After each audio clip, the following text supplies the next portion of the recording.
We have Barrister Asim Adams. He's also a legal practitioner and a social and political analyst. Good morning. We have Dr. Deji Omoshala, Doctor of Political Science. Good morning, Dr. Deji. Thanks for having me. Good to have you in today's show. Well, first, let's establish some basic facts. When you were introducing this topic, a lot was going on in my mind. And some of the things going on in my mind is, first, the man Nnamdi Kanu, he's been in this detention for years. So first, I was thinking that, could he be sick truly? Then I was beginning to imagine if you put a man in solitary confinement for that long, a man that, if you look at the personality of Nnamdi Kanu, an outspoken guy, a man that likes to always be active. So if you put such a man in solitary confinement for that long, then you need to ask yourself that, could the man develop one ailment or the other? That's first. Two, if you look at what this man is standing trial for, he's been seen as an enemy of the state. For instance, if you are being charged because you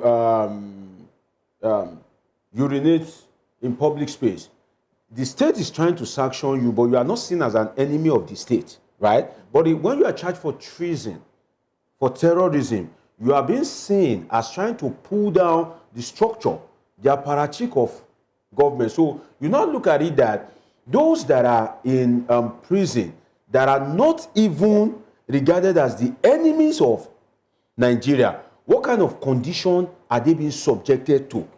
So when you establish that, you now look at it that if you are now being seen or presumed as an enemy of Nigeria, you can now imagine the kind of condition that you will be subjected to. For instance, if you look at ordinary NYSC, which I know most of us have passed through, our corpers graduate, the condition they are subjected to in some of those camps makes you imagine what prison will be like. And like I said, those that are not enemies of the state and Nnamdi Kanu that is perceived by the Nigerian state as its enemy. Now to Simon Ekpa. What first comes to mind is this man Simon Ekpa, right? They are trying to fight for the restoration of Biafra. And the first thing that should come to mind is it's either the ideology of Biafra is so strong that it has refused to die, or the Nigerian state has acted so unjustly that the soul of Biafra keeps rising. Because if you look at it, when this Biafra occurred, looking at Simon Ekpa, you may want to ask yourself that, how old was Simon Ekpa when this Biafra war, when it occurred? Between 1967 to 1970, how old was Simon Ekpa? Even if you look at Nnamdi Kanu, you want to ask yourself that, how old is this man when this thing occurred? So for this issue to have come out strong till this present day, it means that something is fundamentally wrong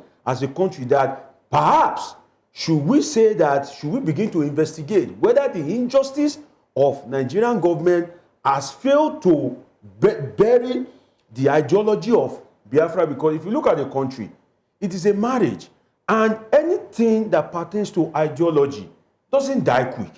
In fact, if it remains just one person, the thing will naturally resurrect again. Because Biafra has moved away from being a wish. It has moved away from, first it was an expression, then it becomes a wish. You can go to the realm of strong wish before it becomes an ideology. And for something to become an ideology, that means that it has been embraced over time. So the thing is, the attitude of Simon Ekpa in this case, I believe that you cannot sell when there's no market, right? You cannot sell when there's no market. So if Simon Ekpa is thriving, the Nigerian state, first of all, needs to look at it that first, do we want the Igbo community amongst us? Are they the kind of people that we want in the committee of state that forms Nigeria? If yes, you cannot be in a marriage and there will be a kind of like non-fair play. For you to be part of a match, the first thing is you want to look at it, oh, I will be able to get a fair deal in this match, that if I score a goal, it will be counted as offside.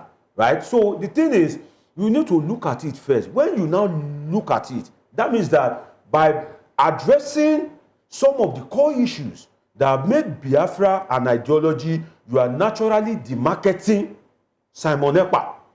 But when your actions, when your attitude speaks to, for instance, how does Simon Ekpa when this Biafra something happened, and now let us look at it that Simon Ekpa born at that time. Yes. Now Simon Ekpa is growing old.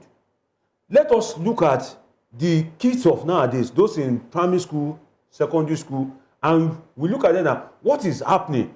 What are we building in them?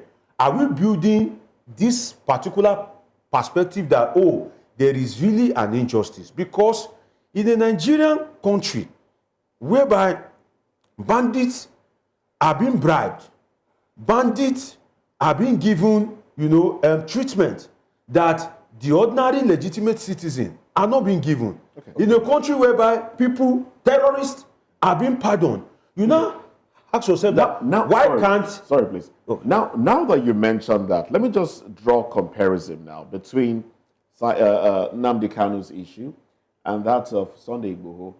Help me understand a possible difference that would make one, one is let off the hook and the other still in detention.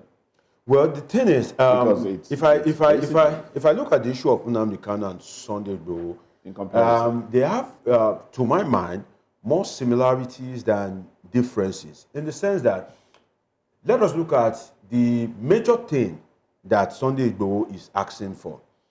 Sunday Igboho is asking for a Yoruba nation, which is a secession of the people of Yoruba origin and culture from the corporate existence of Nigeria. What is Nnamdi Kanu asking for? Nnamdi Kanu is asking for restoration of Biafra, which is an extraction of the Igbo corporate existence from Nigeria as it is presently constituted. That is a similarity, right? Okay. Now, if you look at it from that perspective, which is the kind of like the biggest crime. If you accuse, for instance, if you accuse Nnamdi Kanu, if you want to say, oh, maybe he has a private militia, but then again, true or untrue, because government is very powerful, so it is assumed that before a government speaks, the government will not speak in vacuum. So if we have not seen Sunday Igboho with firearms, but if the statement of the DSS at that point in time, rightly or wrongly, when they raided his apartment? Yes, when they raided his apartment. Okay. If that statement is to go by, for us to presume that, okay, a country will not naturally just want to lie against you. Let us just, see it as a sane country, right? So if that statement is anything to go by, you see that firearms has been displayed against Sunday Igboho. So that's why I said that there are more similarities than differences. So you now imagine that, and that is one of the things I felt that the president should have tried to address, especially because of the kind of support that the Igbo clan has tried to show during this. So why would one be let off the hook and the other is still in detention? Was it as a result of a clamor by fellow kinsmen or lack of that? Well, the thing is, I think it is largely based on interest. I think it is based on the interest right now. No, the interest of the Nigerian government itself. I think, for instance, if I see you as a greater threat than her, then I may want to consider that, okay, should I release her and still leave you or still watch you? Then another thing is, sorry, this is very important. If you look at, you can't erase the kind of like advocacy that is being brought forward by the key leaders in the Southeast. For instance, when the election was being held, right? Election is a kind of like a give and take exercise, a quid pro quo kind of thing. So what was the negotiation of leaders of the Southeast? What was the commitment that they were deriving from the candidate of the APC and PDP at that time? So if not much advocacy is being done for him. For instance, the Sunday Igboho issue, you see Yoruba traditional rulers, monarchs, even politicians, professors that are kind of like advocating for him that, oh, the injustice that was meted out, the kind of like anthrocentricism, nepotism that was meted out during the Buhari administration was what led this guy that naturally, if you are not a bastard, if you see your people being killed and you see something that you can do to save your people, there's no way you can just fold your arms and see your ancestral land being taken. So one had you won't compare the kind of like advocacy that helped Sunday Igboho. You won't compare it to that of Nnamdi Kanu. And I must say something. That Sunday Igboho appears to be a little bit, he knows how to play a little bit of hide and seek than Nnamdi Kanu. That is one thing I discovered. Okay. Yes. Now, Sunday Igboho, he knows that some of these Yoruba leaders are complicit in some of the things that are happening. But when he goes to their palace, he will still prostrate. He did not detach himself from the leadership culture, one. Then the leadership class. He didn't detach himself from them. He will say, oh, Baba mi Ladoja, Baba mi Oba Kinikon, which means that my father Ladoja, my father the king of something. So he didn't detach himself from that existing political class. Okay. But if you look at that of Nnamdi Kanu, he sometimes detach himself from the existing political. For instance, one of the things you can do to get the wrath of Nigerian politicians is if you begin to talk about politics and act politically in such a way that it doesn't favor them. For instance, if you are saying there will be no election, you begin to kind of like go into their battle because to them, election is an oxygen in nostrils. Power is something that they don't joke with. But on the part of Sunday Igboho, he didn't detach himself from that existing political class, and that is what led some of them to kind of like advocate for him, and that's what I think Nnamdi Kanu is somehow like.